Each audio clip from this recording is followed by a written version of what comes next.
یہ جو سحری اور افطار، یہودی جو تھے نا وہ سحری نہیں کرتے تھے، سحری کا نام و نشان نہیں تھا، روزہ رکھتے سحری نہیں کرتے. تو نبی پاک صلی اللہ تعالیٰ علیہ وسلم نے فرمایا ہمارے اور یہودیوں کے درمیان فرق ہی سحری کا ہے. اور نبی پاک صلی اللہ تعالیٰ علیہ وآلہ وسلم نے فرمایا سحری کھایا کرو، سحری کھانے میں برکت ہے. اور اگلی بات سننی ہے آپ نے تو خوش ہو جانا ہے، سحری کو معمولی نہ سمجھے، سحری کرنا عبادت ہے.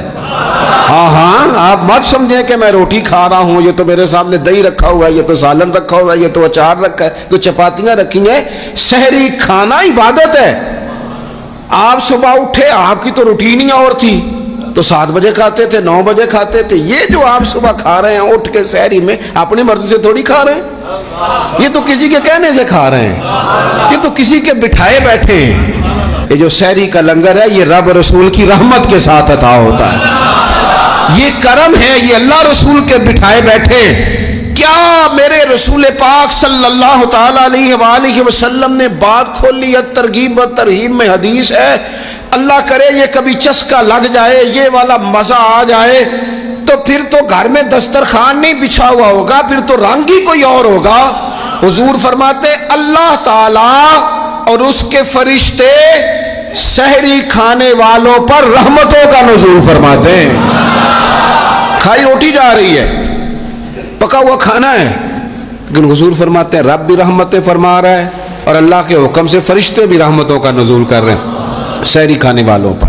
تو خوب توجہ سے، ذوق سے، شوق سے. اور پھر جو افطار کا معاملہ ہے، حضور فرماتے ہیں جب روزہ کھولنے والا روزہ کھولتا ہے تو جو دعا مانگتا ہے رب قبول فرما لیتا ہے. یعنی افطار کا وقت ایسا ٹائم ہے جو دعاؤں کی قبولیت کا وقت ہے. افطار کرنا بھی ہے، کرانا بھی ہے.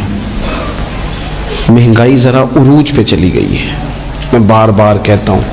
مجھ سے نا لوگ دعا کے لیے مجھے کہتے کہتے اپنے کئی دکھ بتا دیتے ہیں. تھوڑا سا نا افطاریاں مہربانی فرمائیے گا، سیاسی نہ کیجیے گا. وہ جن سے مال لیتے ہیں، وہ جن کو مال دیتے ہیں، وہ جن سے ووٹ لینے ہیں، وہ جنہوں نے ووٹ لینے ہیں، اس بنیاد پر سحر افطار کے بندوبست نہ کریں رضائے الہی کے لیے. میرے محبوب فرماتے جس نے رب کی رضا کے لیے کسی کو افطار کرایا، جتنا ثواب اللہ روزہ رکھنے والے کو دے گا اتنا افطار کرانے والے کو بھی عطا کرے. اور ایک حدیث تو آپ پڑھیں گے تو جھوم جائیں گے، سنیں گے تو خوش ہو جائیں گے. المعجم الکبیر میں موجود ہے. نبی پاک علیہ السلام فرماتے ہیں جس نے حلال کھانے اور حلال پانی سے کسی کا روزہ افطار کرایا نا، ذرا دیکھنا غریبوں کے گھروں کو جھانکنا، ذرا اپنے عزیزوں میں ایک نظر دوڑا لینا، ذرا رمضان کی نیت کر کے رمضان سے پہلے ہی غرباء تک راشن پہنچا دینا، ان کی فکر دور ہو جائے. وہ پہلی شام ہی اپنے بچوں کے ساتھ آسودہ حال ہو کے بیٹھے. دیکھ لینا یہ نہ ہو کہ ایک بھائی کھول کے کھا رہا ہو اور دوسرے کے بچے منتظر ہوں کہ آج سحر افطار میں کیا کرنا ہے. اپنے گلی محلے میں دیکھ لینا. ہم اس رسول کے ماننے والے ہیں جنہوں نے فرمایا میں اسے مومن ہی نہیں جانتا جو پیٹ بھر کے کھائے اور اس کا ہمسایہ بھوکا رہ جائے. تھوڑا سا اپنے ارد گرد نظر ڈال لینا. المعجم الکبیر میں حدیث موجود ہے. اللہ کے پیارے رسول صلی اللہ تعالی علیہ وسلم نے فرمایا جس نے حلال پانی سے، حلال روٹی سے کسی کا روزہ افطار کرایا تو فرمایا فرشتے اس بندے کے لیے رمضان کے دنوں میں، رمضان کی گھڑیوں میں دعا کرتے ہیں اور جناب جبریل امین اس کے لیے شب قدر کی رات دعا کرتے ہیں. حضرت جبریل شب قدر میں دعا کریں گے خاص رات، یا اللہ اس بندے پر فضل فرما، اس نے تو غریب آدمی کو افطار کرا. یہ ایک عبادت ہے، اس عبادت کا خیال کریں. پھر اعتکاف آئے گا، رمضان کے آخری 10 دنوں کا اعتکاف. اسلام میں رہبانیت نہیں ہے، لیکن کبھی کبھی سب سے کٹ کے اپنے رب کے ساتھ جڑ جانا. کچھ رات کی عبادتیں، کچھ تنہائی کے اذکار، کچھ درود و سلام کا ذوق. یہ ان ساری خوبصورتیوں میں سے ایک خوبصورتی اعتکاف بھی ہے. اللہ کے پیارے رسول علیہ الصلوۃ والسلام ہمیشہ اعتکاف کرتے. اور حضرت عطا بن رباح رضی اللہ تعالیٰ عنہ کیسی خوبصورت بات ارشاد فرماتے ہیں معتکف تو اس آدمی کی طرح ہے جیسے کسی بندے کو کسی کے ساتھ کوئی کام پڑ جائے نا تو وہ جا کے اس کے دروازے پر بیٹھ جاتا ہے کہ جب تک میرا کام ہوگا نہیں میں جاؤں گا نہیں۔ فرماتے ہیں یہ اعتکاف والا بھی آ کے رب کریم کے گھر بیٹھ گیا ہے کہ جب تک تو معاف نہیں کرے گا میں جاؤں گا نہیں، جب تک تو بخشش نہیں کرے گا میں اس دروازے سے ہٹوں گا نہیں۔ حضرت ابن عباس رضی اللہ تعالیٰ عنہ نبی پاک علیہ السلام کے روضہ انور کی طرف اشارہ کر کے کہا کرتے تھے زیادہ دیر نہیں ہوئی، اشارہ کر کے کہتے تھے زیادہ دیر نہیں ہوئی، اس روضہ مبارک میں آرام فرما۔ رسول رحمت علیہ السلام سے میں نے اپنے کانوں سے سنا ہے، اور جب یہ بات ارشاد فرماتے تھے تو روتے بھی تھے۔ فرماتے ہیں میں نے خود نبی پاک علیہ السلام سے سنا ہے کہ جو شخص اللہ تعالیٰ کی رضا کے لیے ایک دن کا بھی اعتکاف کرے گا نا، اللہ تبارک و تعالیٰ اس کے اور جہنم کے درمیان 3 خندقوں کی آڑ بنا دے گا، اور فرمایا ان کی مسافت زمین و آسمان سے بھی زیادہ ہوگی۔ یہ 3 خندقیں اتنی بڑی جن کی چوڑائی زمین آسمان سے بھی زیادہ ہوگی، ایک دن اعتکاف کر لے تو اللہ اس بندے کو دوزخ سے اتنا دور فرما دے گا۔ بہت سارے لوگ ہیں جن کو بڑا ٹائم ملتا ہے چھٹیاں گزارنے کے لیے، کبھی کسی سیاحتی مقام پر، کبھی کسی سیاحتی مقام پر، خرچہ بھی مل جاتا ہے، کام بھی ہو جاتا ہے، سارے سلسلے بن جاتے ہیں، بڑی بڑی جگہوں پہ لوگ جا کے ٹائم گزارتے ہیں۔ تو ایسا نہ ہو کہ 10 دن اللہ کے گھر میں بھی گزارے جائیں۔ علماء نے لکھا ہے کہ کوشش تو کریں ہر سال اعتکاف ہو، نہ ہو سکے تو چلو چند سالوں کے بعد ہو جائے۔ اور فرماتے ہیں کہ زندگی میں ایک دفعہ تو اس سنت کو ضرور ادا کرنا چاہیے۔ کوئی بندہ ایسا نہ ہو جو محروم رہ جائے، زندگی میں ایک بار صحیح پر اعتکاف کے ساتھ اپنے آپ کو وابستہ ضرور کرے۔ رمضان المبارک کے اندر آخری عشرہ شب قدر کی تلاش کا عشرہ ہے۔ اللہ کے پیارے رسول صلی اللہ تعالیٰ علیہ وسلم ان 10 دنوں میں خود بھی عبادت کرتے تھے اور گھر والوں کو بھی جگایا کرتے تھے، اور اپنے اہل خانہ کو تاکید فرماتے تھے کہ اٹھو اٹھو، آگے بڑھو، یہ آرام کرنے کے دن نہیں ہیں۔ ہمارے ہاں یہ ہوتا ہے کہ وہ جو آخری 10 دن زیادہ عبادت کے تھے، شب قدر کی تلاش کے تھے، وہ آخری 10 دن سارے بازار میں گزر جاتے ہیں، کپڑے سلوائے جا رہے ہیں، کپڑے خریدے جا رہے ہیں، جوتے خریدے جا رہے ہیں، واپس کیے جا رہے ہیں، دوبارہ لیے جا رہے ہیں، سفر ہو رہا ہے، آنا جانا ہو رہا ہے، عیدیاں بٹ رہی ہیں۔ تو یہ سارے کام جو آخری عشرے میں کرنے ہیں، جو زیادہ عبادت کے دن تھے، وہ سارے کام تو رمضان سے بھی پہلے کر لینے چاہیے۔ کپڑے رمضان سے پہلے خریدے جائیں، پہلے سلوا لیے جائیں، جوتے پہلے لے لیے جائیں، ضرورت کے کام پہلے کر لیے جائیں۔ جہاں آپ کو جو بانٹنا ہے وہ رمضان سے پہلے کریں۔ وہ مفت کی اپنے دل کو مطمئن کرنا کہ اب میرے پاس یہ بڑے میں خیر کا کام کرنے نکلا ہوا ہوں، میں عیدی بانٹنے جا رہا ہوں، یہ پہلے بانٹنے تھے۔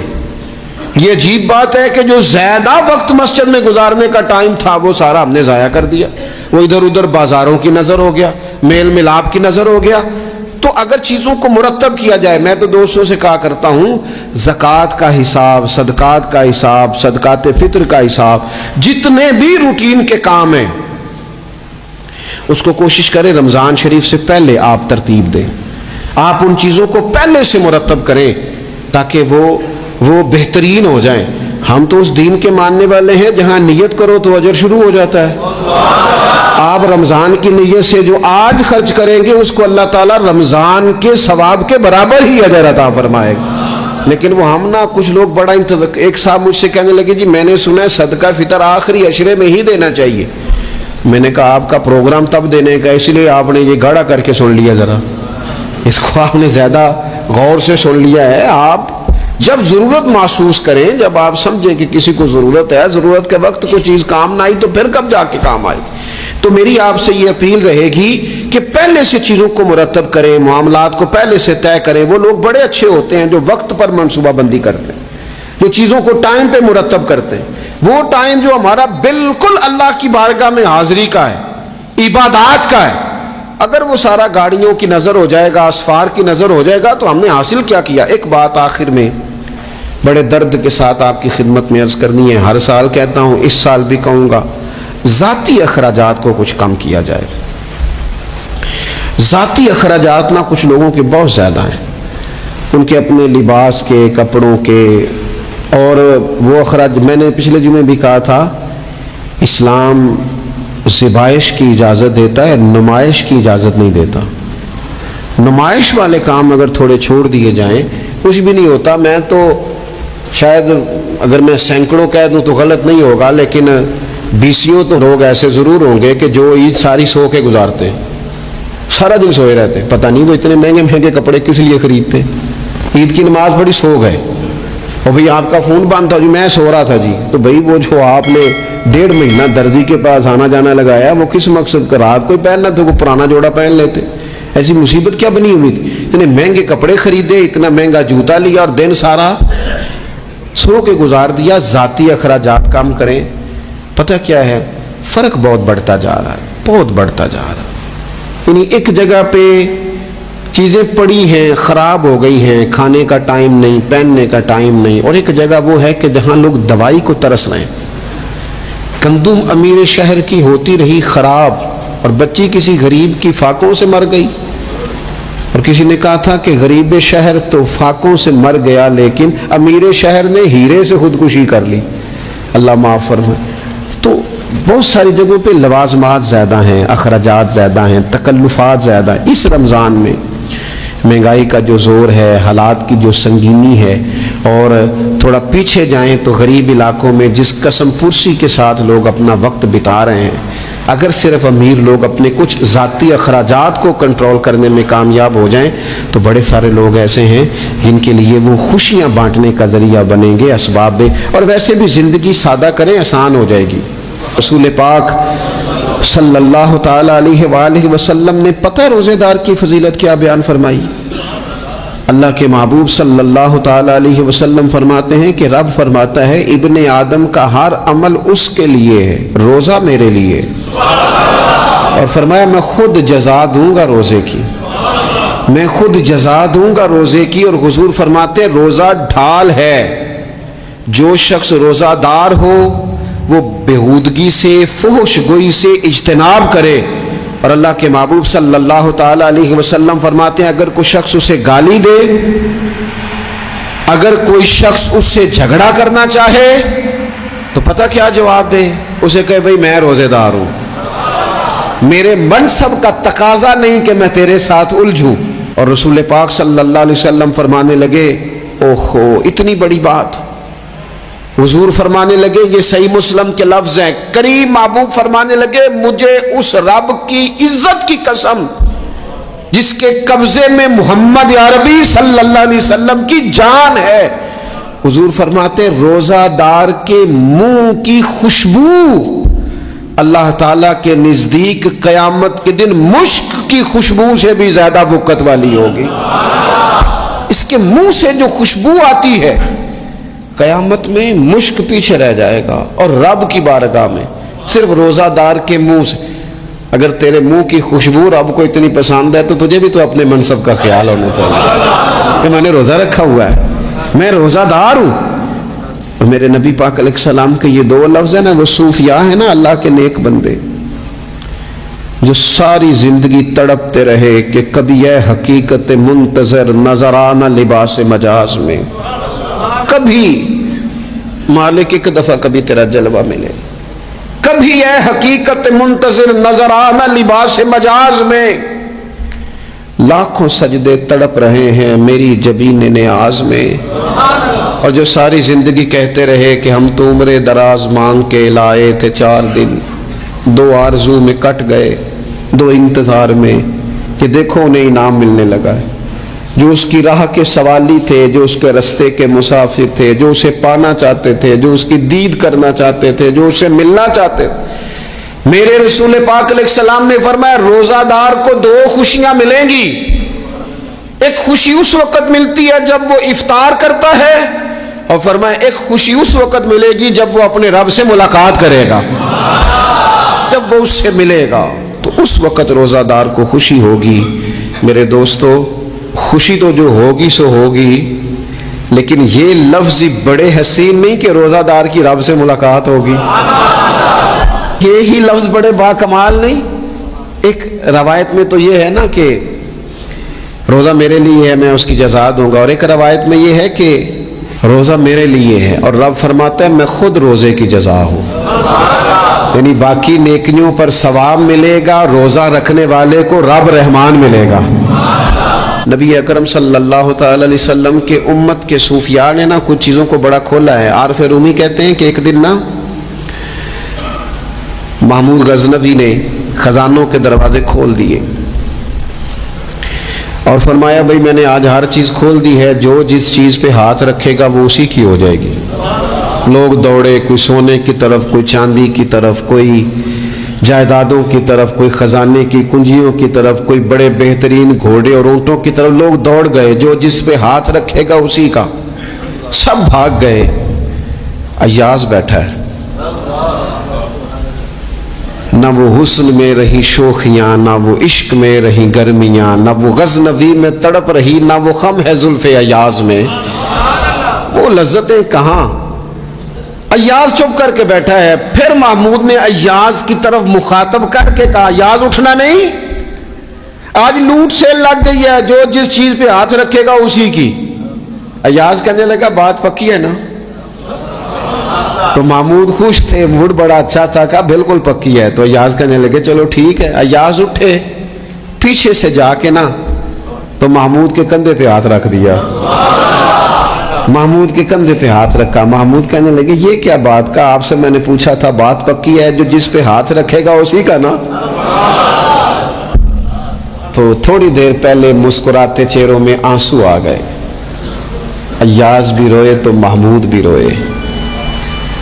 کہا بادشاہ پکا رہنا، وہ جن کو خزانے چاہیے تھے وہ دوڑ گئے، مجھے تو چاہیے۔ لنگ کئی مہینے تے برس گئے تے تیری دید نو دیدے ترس گئے، تیری تو ملے گا۔ تو پھر کہا محمود نے، اس نے کہا میں وعدہ کر چکا تھا، بس ٹھیک ہے، باقیوں کے خزانے اور میں تیرا طے ہو گئی۔ فرمایا باقی نیکیوں پر ثواب ملے گا اور روزہ رکھنے والے کو رب رحمان ملے گا، اللہ کا قرب ملے گا۔ دیکھو نا وہ خاص انسان کو کیفیت حاصل ہوتی ہے روزے میں، رب کے ہونے کا یقین۔ وہ جو صوفیاء کہتے ہیں نا مراقبہ کرو، وہ نصیب ہوتا ہے۔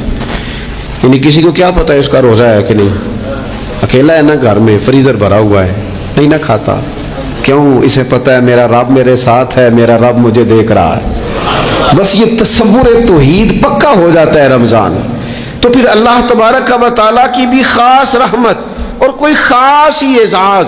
حضور فرماتے ہیں جنت کے کئی دروازے ہیں، ایک باب الریان ہے، اس سے صرف روزہ دار گزریں گے، آواز ہوگا روزے والے آ جاؤ، وہ آ جائیں گے، فرمایا اس خاص دروازے سے گزرو، جب گزر جائیں گے تو فرمایا بند کر دو بھائی، اور کوئی نہیں گزرے گا یہاں سے، دروازہ ہی مخصوص ہے، ان کا اعزاز ہی ذرا زیادہ ہے۔ تو میرے عزیز رمضان شریف کے اندر وہ منصب کا بس خیال رکھیں کہ میں روزہ دار ہوں، اس احتیاط کے ساتھ۔ اور دوسری جو رمضان کی چند عبادات ہیں نا، سب سے پہلی تو میں عرض کروں گا تراویح کے حوالے سے یہ بات یاد رکھ لیں کہ نبی پاک علیہ الصلوۃ والسلام نے فرمایا جس نے ایمان اور احتساب کی نیت کے ساتھ رمضان میں قیام کیا، اللہ اس کے پچھلے سارے گناہوں کو معاف فرما دے گا۔ اور ایک مقام پر نبی پاک صلی اللہ تعالی علیہ وسلم نے بیان کیا، یہ مشکات میں موجود ہے، حضور فرماتے ہیں رمضان اور قرآن دونوں قیامت کے دن بندے کی شفاعت کریں گے۔ رمضان کہے گا یا اللہ میں نے اسے دن بھر کھانا کھانے سے باز رکھا اور تیری بارگاہ کے حکم کے مطابق اس نے اپنے آپ کو ان چیزوں سے بچا کے رکھا۔ اور قرآن کہے گا مالک رات میں نے اسے نیند سے روکے رکھا۔